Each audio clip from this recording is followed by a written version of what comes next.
Hello students, आज हम लेके आए हैं इंजीनियरिंग मटेरियल का वन शॉट वीडियो।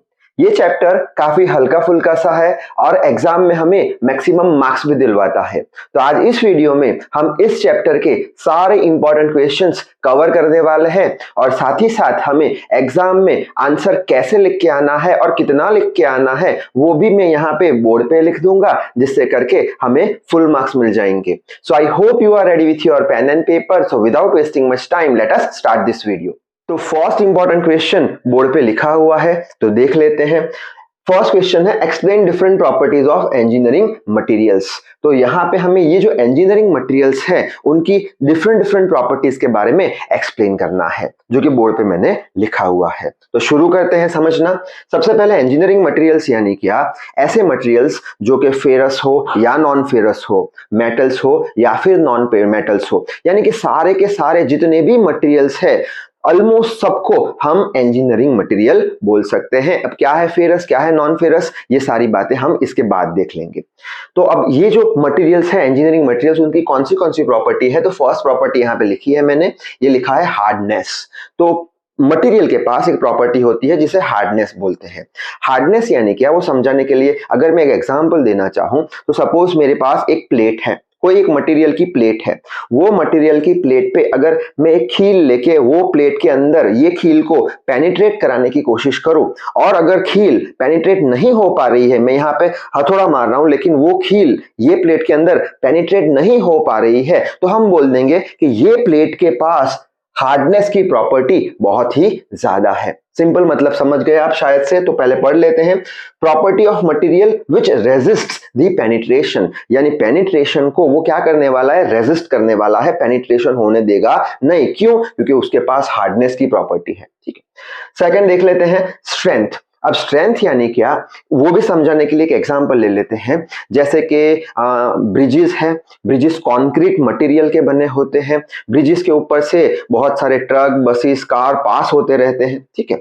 अब ये ब्रिज के ऊपर ये ट्रक, बसेस, कार क्या कर रहे हैं? एक एक्सटर्नल लोड अप्लाई कर रहे हैं और एक्सटर्नल लोड अप्लाई करने के बावजूद भी ब्रिज है जो है वो टूट नहीं रहा। क्यों टूट नहीं रहा? क्योंकि ये जो ब्रिज है उसका जो मटेरियल है कंक्रीट, उसकी जो स्ट्रेंथ है वो बहुत ही ज्यादा है। यानी एक्सटर्नल लोड लगाने के बावजूद भी अगर मटेरियल ब्रेक नहीं हो रहा, फेल नहीं हो रहा, उसका रप्चर नहीं हो रहा, तब हम बोलेंगे कि वो मटेरियल की स्ट्रेंथ अच्छी है। तो पढ़ लेते हैं क्या लिखा है। Property of material resist external load without breaking. ठीक है, एक्सटर्नल लोड को वो रेजिस्ट करेगा, टूटने नहीं देगा। नेक्स्ट प्रॉपर्टी है इलास्टिसिटी। अब इलास्टिसिटी यानी क्या? एज फॉर एग्जांपल एक रबर बैंड हमने ले लिया, वो रबर बैंड को ऐसे करके हम स्ट्रेच करेंगे, उसका शेप एंड साइज बदल जाएगा। ठीक है। ये एक्सटर्नल लोड जो हमने दिया उसको अगर मैं छोड़ देता हूं, छोड़ देने पर क्या होगा? एक्सटर्नल लोड रिमूव करने पर क्या होगा? वापस से रबर बैंड अपना ओरिजिनल शेप और साइज रिगेन कर लेगा, अपने ओरिजिनल शेप और साइज में आ जाएगा। क्यों आ गया? क्योंकि वो रबर बैंड के पास कौन सी प्रॉपर्टी है? इलास्टिसिटी प्रॉपर्टी है। तो देख लेते हैं क्या लिखना है। Property of material by which material can regain its original shape and size. कब? After removal of the load, यानी लोड लगाया, बाद में छोड़ दिया, छोड़ने के बाद क्या होगा? वो वापस से अपनी ओरिजिनल शेप एंड साइज को रिगेन कर लेगा। ठीक है। नेक्स्ट है प्लास्टिसिटी। अब प्लास्टिसिटी जो है वो इलास्टिसिटी का ऑपोजिट है। कैसे? इलास्टिसिटी में क्या था? लोड लगाया, खींचा, छोड़ दिया, अपने ओरिजिनल शेप और साइज में आ गया। ठीक है।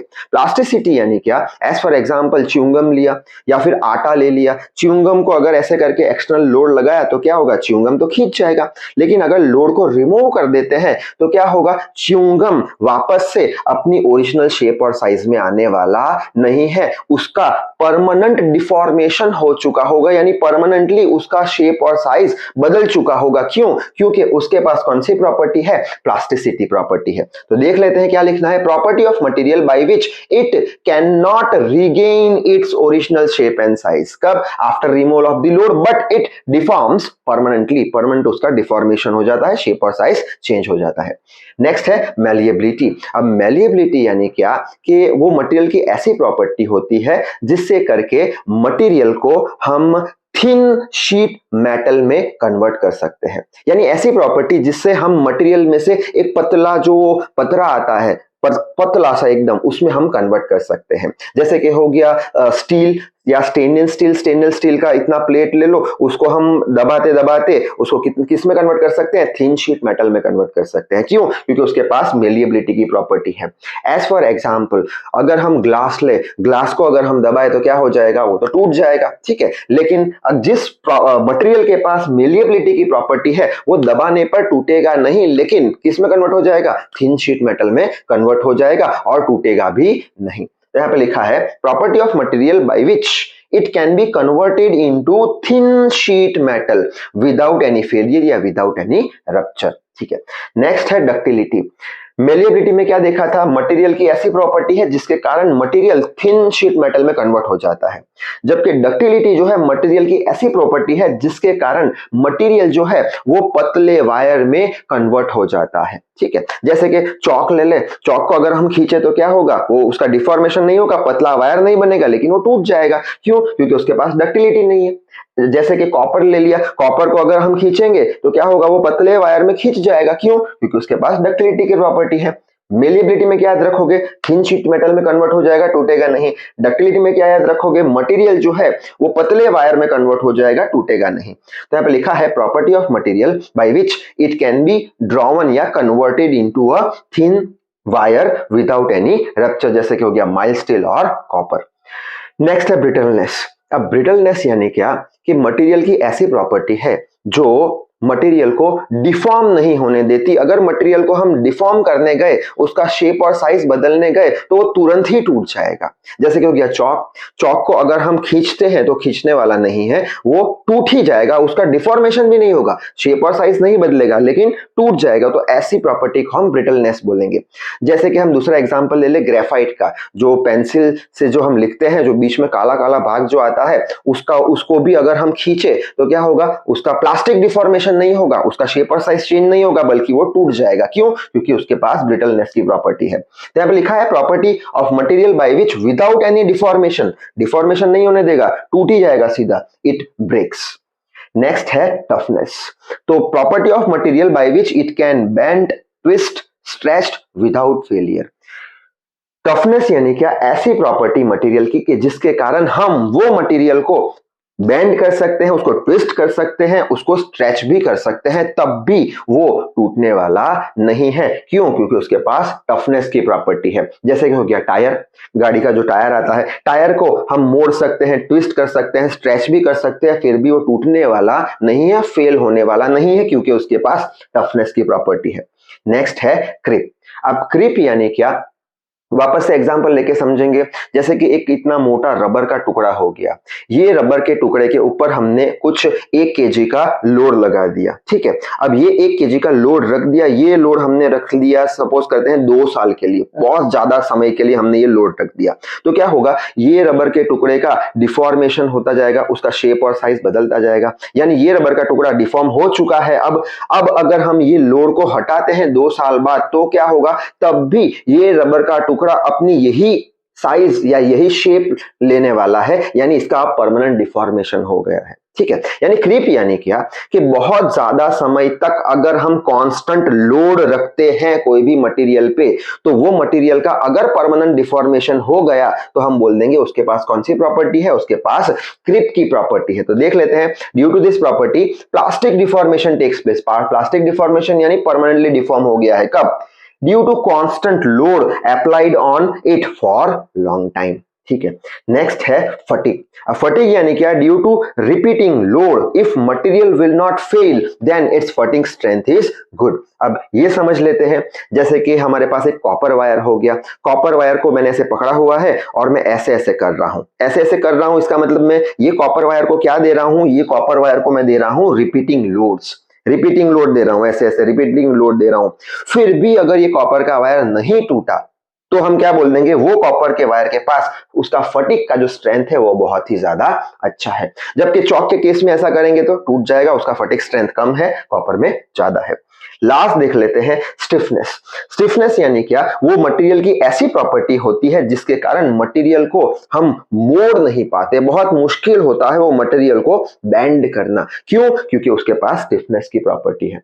एज फॉर एग्जाम्पल हमारा हो गया लकड़ा, वुड को बहुत ही मुश्किल होता है मोड़ना। क्यों? क्योंकि उसके पास स्टिफनेस है। नेक्स्ट हो गया सिलिकॉन कार्बाइड, जो कटिंग टूल में यूज होते हैं। जल्दी से स्क्रीनशॉट ले लो, आगे बढ़ते हैं। नेक्स्ट इंपॉर्टेंट क्वेश्चन है, give the classification of engineering materials and explain in brief. तो यहाँ पे हमें इंजीनियरिंग मटेरियल को क्लासिफाई करना है, जो कि यहाँ पे किया हुआ है, और सारे मटेरियल्स को ब्रीफ में एक्सप्लेन करना है। तो शुरुआत करते हैं समझने की।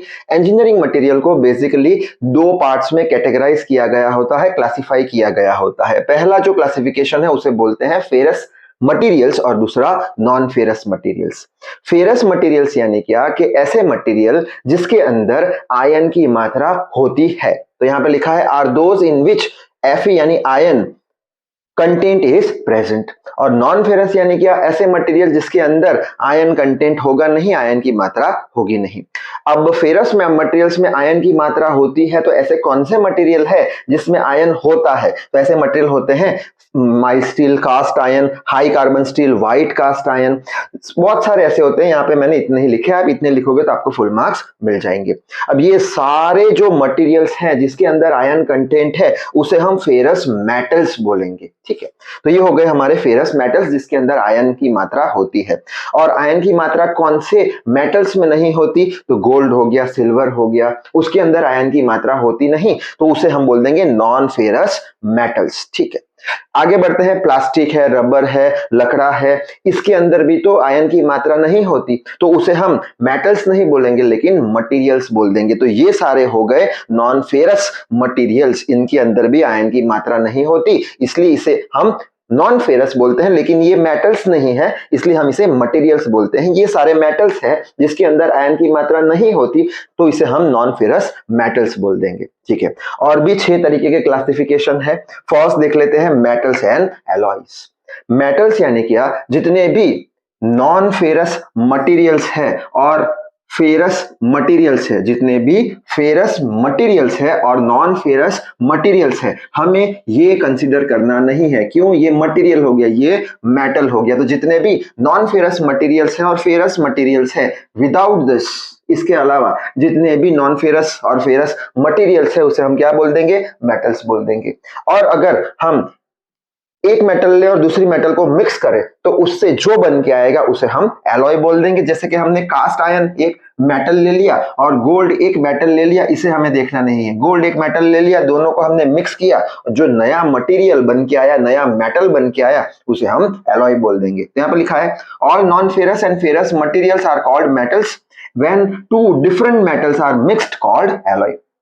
नेक्स्ट है सिरामिक्स। अब सिरामिक्स जो होते हैं वो क्ले से बनाए गए होते हैं और बाद में उसे गर्म करके उसे परमानेंटली फिक्स किया जाता है, यानी उसे हार्ड बनाया जाता है, जिसे हम क्या बोल देंगे? सिरामिक्स। लिखा है यहाँ पे are made of clay permanently hardened by heat. कौन से हो गए एग्जाम्पल उसके? टाइल्स।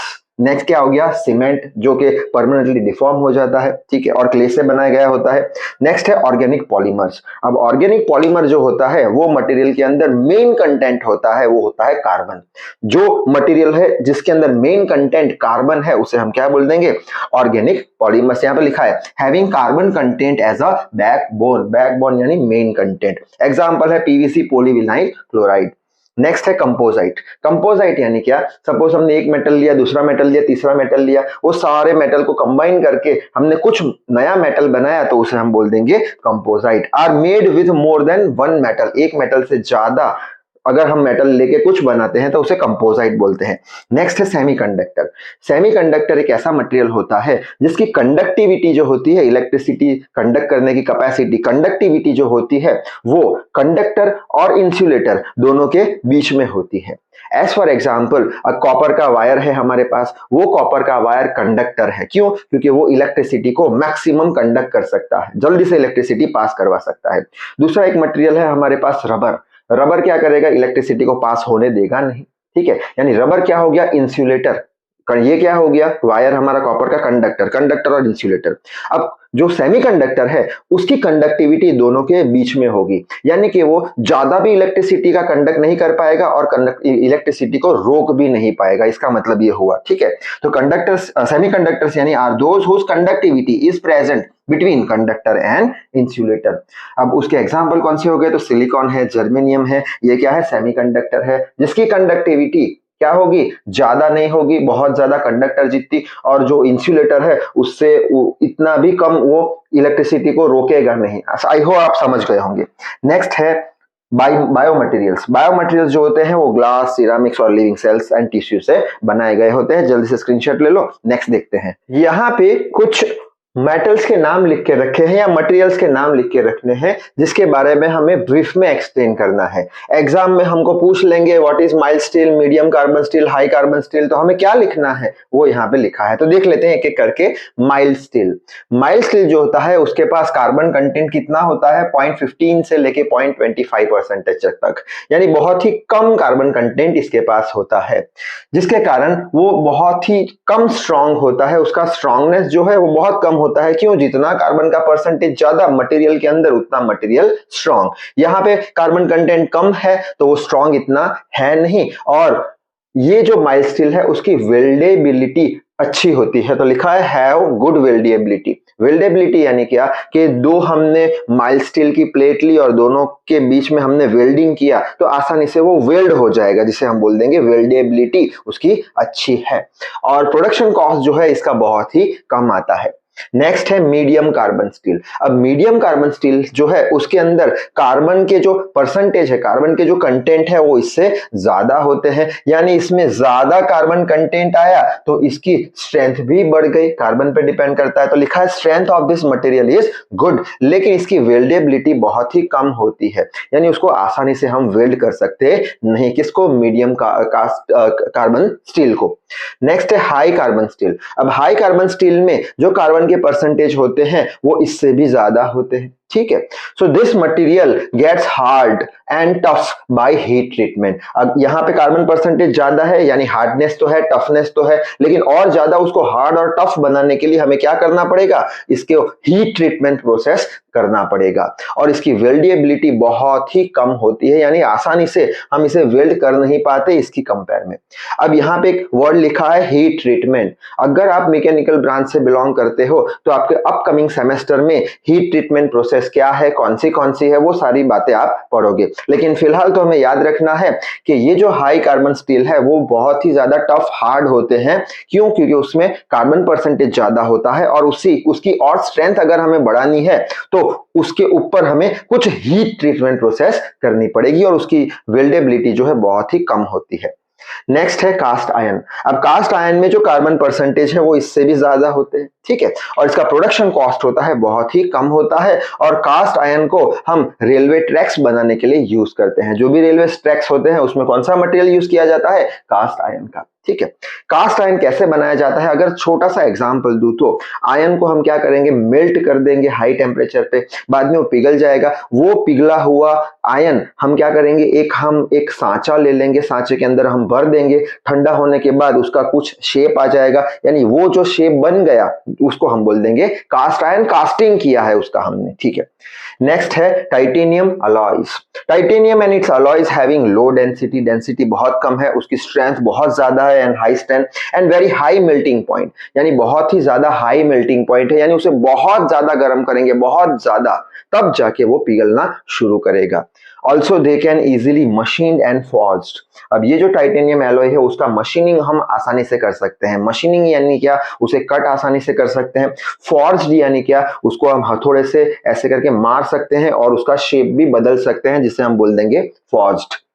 उसकी एप्लीकेशन कौन सी है टाइटेनियम एलॉय की, तो वो स्पेस व्हीकल्स में यूज होता है। क्यों, स्पेस व्हीकल्स में क्या होता है, बहुत ही ज्यादा कंबशन होता है। ठीक है, फ्यूल जो होता है बहुत ही ज्यादा मात्रा में बर्न होता है, जिसके कारण जो भी हमारा स्पेस व्हीकल है उसका टेम्परेचर बहुत ज्यादा हो जाता है, लेकिन इसका जो मेल्टिंग पॉइंट है वो बहुत ज्यादा है, यानी कि जो स्पेस व्हीकल है जो इससे बनाया गया है वो पिघलने वाला नहीं है। और कहाँ यूज होता है, एरोप्लेन स्ट्रक्चर्स में। इसकी लिमिटेशन क्या है कि दे आर वेरी कॉस्टली, बहुत ही ज्यादा महंगे आते हैं। क्यों? क्योंकि जो टाइटेनियम है उसे निकालना बाकी मेटल से बहुत ही ज्यादा मुश्किल होता है। तो यहाँ पे लिखा है एज एक्सट्रैक्शन यानी निकालने की procedure of titanium is very complicated. जल्दी से स्क्रीनशॉट ले लो, आगे बढ़ते हैं। नेक्स्ट इंपॉर्टेंट क्वेश्चन है give brief description about graphite and diamond with their application. यानी ये क्वेश्चन के अंदर हमें ग्रेफाइट जो कि हम पेंसिल के अंदर जो अपनी लीड होती है, अंट होता है पेंसिल का, उसे हम ग्रेफाइट का मटेरियल बोलते हैं। डायमंड यानी हीरा, दोनों के बारे में कुछ कुछ पॉइंट्स लिखने हैं, उसे डिस्क्राइब करना है और साथ ही साथ उनके एप्लीकेशन भी बताने हैं। तो सबसे पहले ग्रेफाइट ले लेते हैं, ठीक है। तो it is an allotropic form of carbon stable material. Allotropic यानी क्या कि ये जो ग्रेफाइट है वो किससे बना हुआ है? कार्बन से बना हुआ है, ठीक है। नेक्स्ट है it is made of coal but can not easily ignited. Graphite जो है वो कोयले से बनाया गया होता है लेकिन फिर भी उसे आसानी से हम जला नहीं सकते। नेक्स्ट है इट इज सॉफ्ट। क्यों सॉफ्ट है? लिख सकते हैं आसानी से, तो वो सॉफ्ट है। एंड ब्रिटल, ब्रिटल यानी क्या सॉरी ब्रिटल यानी क्या कि उसका डिफॉर्मेशन होगा नहीं, वो सीधा टूट जाएगा, ठीक है। उसके एप्लीकेशंस कौन से हैं? तो फर्स्ट एप्लीकेशन है crucible for steel making. Crucible यानी क्या? एक बड़ा वैसल होता है, ऐसा कुछ वैसल जिसके अंदर हम स्टील को डाल के उसे पिघलाते हैं, जिसे हम बोलते हैं क्रूसिबल। नेक्स्ट है ब्रेक लाइनिंग। ब्रेक लाइनिंग में भी वो यूज होता है, जैसे कि बाइक के अंदर हमारी ब्रेक्स होती है, ऐसे ब्रेक दबाने पर कुछ वायर खींचता होगा, तो वो वायर जिसमें से पास होता है वो जो है उसे हम ब्रेक लाइनिंग बोलती है। किससे बनाया गया होता है? ग्रेफाइट से बनाया गया होता है। नेक्स्ट है एज अ लुब्रिकेंट। लुब्रिकेंट के तौर पे भी उसे यूज किया जाता है, जिसके कारण फ्रिक्शन जो है कम हो जाए। और लास्ट में है इलेक्ट्रिक मोटर की जो ब्रशेज आती है उसमें भी ग्रेफाइट का यूज किया गया होता है। नेक्स्ट है डायमंड। डायमंड का पहला पॉइंट है हार्डेस्ट मटेरियल, सबसे ज्यादा हार्ड मटेरियल है, पता है। हाई थर्मल कंडक्टिविटी है, गुड इलेक्ट्रिकल इंसुलेटर है, यानी वो इलेक्ट्रिसिटी को पास नहीं होने देगा। It is the allotropy of carbon, वो भी कार्बन से ही बनाया गया है, जस्ट लाइक ग्रेफाइट। इसे भी हम आसानी से जला नहीं पाते, ये क्या है? एलोटॉपी ऑफ कार्बन है। नेक्स्ट है it has dispersion of light property. अब ये जो डायमंड है उसके पास ये वाली प्रॉपर्टी होती है जिसे हम डिस्पर्शन ऑफ लाइट बोलते हैं। डिस्पर्शन ऑफ लाइट यानी क्या कि अगर हम हीरे पे व्हाइट लाइट देते हैं या सनलाइट देते हैं, हमें पता है सनलाइट या व्हाइट लाइट 7 कलरों से बनी होती है, तो जब वो हीरे पे लाइट आती है तो डिस्पर्शन प्रॉपर्टी यानी क्या कि वो व्हाइट लाइट को वो 7 कलर में डिस्ट्रीब्यूट कर देती है, जिसे हम बोल देंगे डिस्पर्शन प्रॉपर्टी। अब 7 कलर में डिस्ट्रीब्यूट हो गया यानी हीरा चमकने लगता है। तो यही कारण होता है हीरा क्यों चमकता है, क्योंकि उसके पास डिस्पर्शन प्रॉपर्टी होती है लाइट करने की। ओके, उसके एप्लीकेशन कौन से? ज्वेलरी में यूज होता है, ग्लास कटिंग में यूज होता है। क्यों? हार्डेस्ट मटेरियल है इसलिए उसे से हम टूल भी बना पाते हैं, औजार बना पाते हैं। Used in drilling machine, drilling machine में भी उसका यूज किया जाता है। जल्दी से स्क्रीनशॉट ले लो, आगे बढ़ते हैं। नेक्स्ट क्वेश्चन है give brief description about plastic and abrasive material with application. तो यहाँ पे भी हमें प्लास्टिक क्या है उसका डिस्क्रिप्शन देना है, एब्रेसिव मटेरियल क्या है उसका डिस्क्रिप्शन देना है, और बाद में प्लास्टिक और एब्रेसिव मटेरियल की कुछ एप्लीकेशन बतानी है। तो सबसे पहले प्लास्टिक से स्टार्ट करते हैं। प्लास्टिक क्या है? They are synthetic materials. अब सिंथेटिक मटीरियल्स यानी क्या? वो एक नेचुरल मटीरियल नहीं है, आर्टिफिशियल मटीरियल है, जिसे हम सिंथेटिक मटीरियल बोल देंगे। They are moulded into different shape and size. उनको अलग अलग शेप और साइज में मोल्ड किया जाता है। कैसे? अंडर प्रेशर यानी प्रेशर देके, और without application of heat, heat दिए बिना उसे क्या किया जाता है? उसे एक मोल्ड का शेप दिया जाता है, उससे अलग अलग शेप बनाए जाते हैं, ठीक है। नेक्स्ट है they have high resistance to corrosion, यानी जो प्लास्टिक है उसके ऊपर कोरोजन लगने वाला नहीं है, जंग लगने वाला नहीं है। जो बोलते हैं काट लगता है, जंग लगता नहीं है प्लास्टिक पे। अब इसके टाइप्स की बात कर लेते हैं। प्लास्टिक के बेसिक 2 टाइप होते हैं। फर्स्ट टाइप जो होता है उसे हम बोलते हैं थर्मोसेटिंग प्लास्टिक।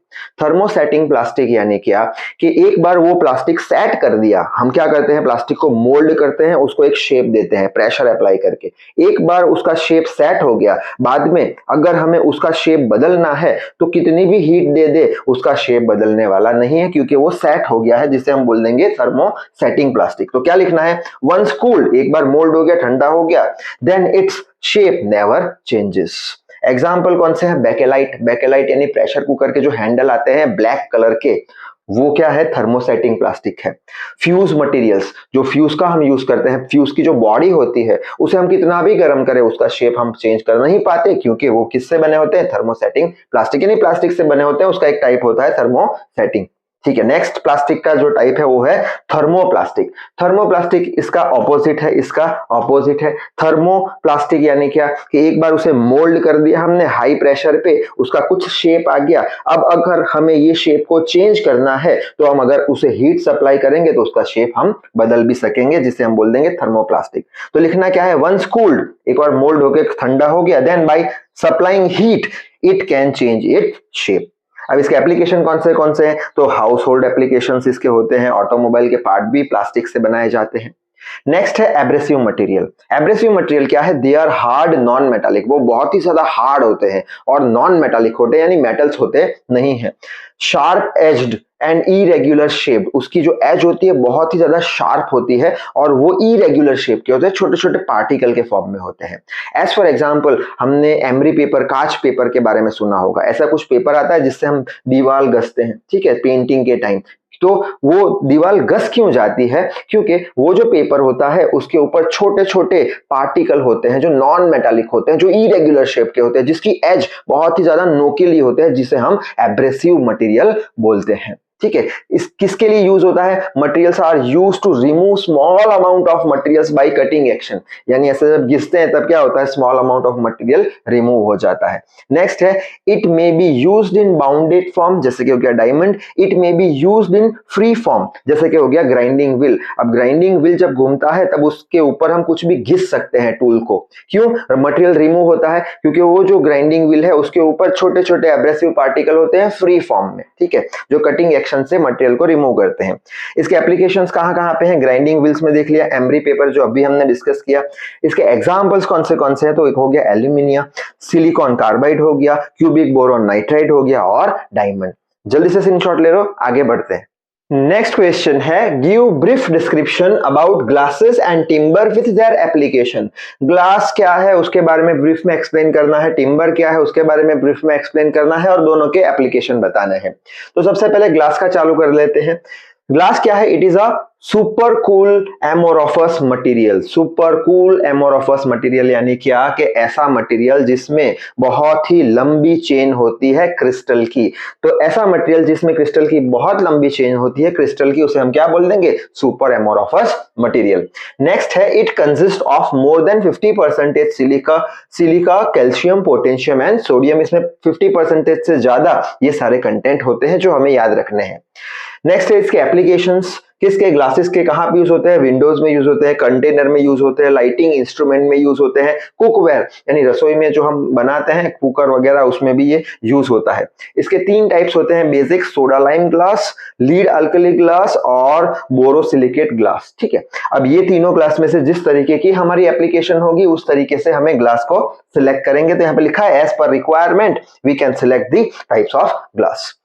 नेक्स्ट ले लेते हैं टिम्बर। टिम्बर क्या है, it is a general name of wood, यानी कॉमन नेम जो वुड का होता है, जनरल नेम जो होता है वुड का, उसे हम टिम्बर बोलते हैं। वुड यानी क्या, लकड़ा यानी क्या, टिम्बर। ठीक है, it is a mixture of cellulose and lignin. Wood के अंदर, लकड़े के अंदर 2 मेन कंटेंट होते हैं, सेल्यूलोज और लिग्नाइन। सेल्यूलोज का जो फाइबर होता है वो बहुत ही ज्यादा स्ट्रांग होता है और उसकी टेंसाइल स्ट्रेंथ भी अच्छी होती है। और ये जो लिग्नाइन है, लिग्नाइन जो है वो सेल्यूलोज के सारे फाइबर को बाउंड करके रखता है, बांध के रखता है, जिसके कारण वुड जो होता है वो मुड़ नहीं पाता। तो वही लिखा है, cellulose fibres are strong in tension. Tension कितना भी दो वो स्ट्रांग बन जाएगा, ठीक है, और फ्लेक्सिबल भी होता है। और लिग्नाइन क्या करेगा, lignin bind this fibres to provide stiffness, यानी वो मुड़ने नहीं देगा। एप्लीकेशन कौन सी है, used as a constructional material, जो घर बनाते हैं उसमें जो कंस्ट्रक्शन के डंडे वगैरह यूज होते हैं उसमें इसका यूज होता है, फर्नीचर बनाने में यूज होता है। इसके एडवांटेज क्या है कि इजीली अवेलेबल है, लाइट वेट होते हैं, गुड सरफेस फिनिश भी दे देते हैं और लो कॉस्ट होते हैं। जल्दी से स्क्रीनशॉट ले लो, आखिरी क्वेश्चन देख लेते हैं। आखिरी क्वेश्चन है इस चैप्टर का, give brief description about polymers and right its properties. यानी पॉलीमर क्या है उसके बारे में थोड़ा ब्रीफ एक्सप्लेनेशन हमें करना होगा और हमें उसकी प्रॉपर्टीज भी बतानी होगी। तो शुरुआत करते हैं पॉलीमर से। पॉलीमर क्या है? Polymer is formed by binding so many chemical units. Polymer अगर बनाना है हमें तो बहुत सारे केमिकल यूनिट को हमें एक साथ जोड़ना पड़ेगा। कौन से केमिकल यूनिट आएंगे? हाइड्रोजन बहुत सारे जोड़ लिए, कार्बन बहुत सारे जोड़ लिए, इथेन मीथेन जो है बहुत सारे जोड़ लिए, तो पॉलीमर बन गया। यहाँ पे एग्जांपल मैंने लिखा है कि ये हो गया एक केमिकल यूनिट। बहुत सारे केमिकल यूनिट को अगर हम कंबाइन करते हैं, बाइंड करते हैं, तो क्या बन जाएगा? पॉलीमर बन जाएगा। आगे बढ़ते हैं। Basic structure is called monomer. ये जो हमारा बेसिक स्ट्रक्चर है इसमें से एक हमने उठा लिया, ये बेसिक स्ट्रक्चर बन गया जो कि एक यूनिट होगा। वो बेसिक स्ट्रक्चर को हम क्या बोलेंगे? मोनोमर। मोनो यानी वन, पॉलीमर का छोटा पार्ट, मोनोमर एक पार्ट है, उसे मोनोमर बोल देंगे। ठीक है। थाउजेंड्स ऑफ मोनोमर्स, ऐसे बहुत सारे, एक यूनिट बहुत सारे thousands of monomer join together form a large molecular chain. अब ऐसे बहुत सारे हमने ले लिए मोनोमर, साथ में कनेक्ट कर दिए तो एक चेन बन गई। ठीक है, एक मॉलिक्यूलर की चेन बन गई जिसे हम क्या बोल देंगे? मैक्रोमॉलिक्यूल्स। एक जो मोनोमर है उसे लेके हम बहुत सारे मोनोमर के साथ ज्वाइन कर लेंगे, एक के बाद एक के बाद एक, तो उससे क्या बन जाएगा? एक लार्ज मॉलिक्यूलर चेन बन जाएगी जिसे हम मैक्रोमॉलिक्यूल्स बोल देंगे। आखिर में the process by which polymers are formed is called as polymerisation. ऐसे जो चेन बना के हम जो पॉलीमर बना रहे हैं, वो चेन बनाने के लिए जो हम प्रोसेस कर रहे हैं, ज्वाइनिंग प्रोसेस कर रहे हैं, वो प्रोसेस को हम क्या बोल देंगे? पॉलीमराइजेशन। अब इसके एग्जाम्पल कौन से हैं पॉलीमर के? तो पॉलीथीन हो गया, जो प्लास्टिक बैग हम यूज करते हैं, नायलॉन हो गया, टेरिलीन हो गया, जो हमारे कपड़े के जो मटेरियल होते हैं वो। अब इसकी प्रॉपर्टीज भी देख लेते हैं। प्रॉपर्टीज, इसकी डेंसिटी बहुत ही कम होती है और गुड कोरोजन रेजिस्टेंस, उस पर जंग भी नहीं लगता। गुड सरफेस फिनिश, उसकी सरफेस फिनिश भी अच्छी होती है और एज अ गुड इंसुलेटर वो बिहेव करता है, यानी इलेक्ट्रिसिटी को वो पास होने नहीं देता। तो ये जो इंजीनियरिंग मटेरियल का चैप्टर है वो यहाँ पे ही होता है समाप्त। आई होप आपके कंसेप्ट हो गए होंगे क्रिस्टल क्लियर। तो तब तक के लिए पढ़ाई करते रहें। All the very best.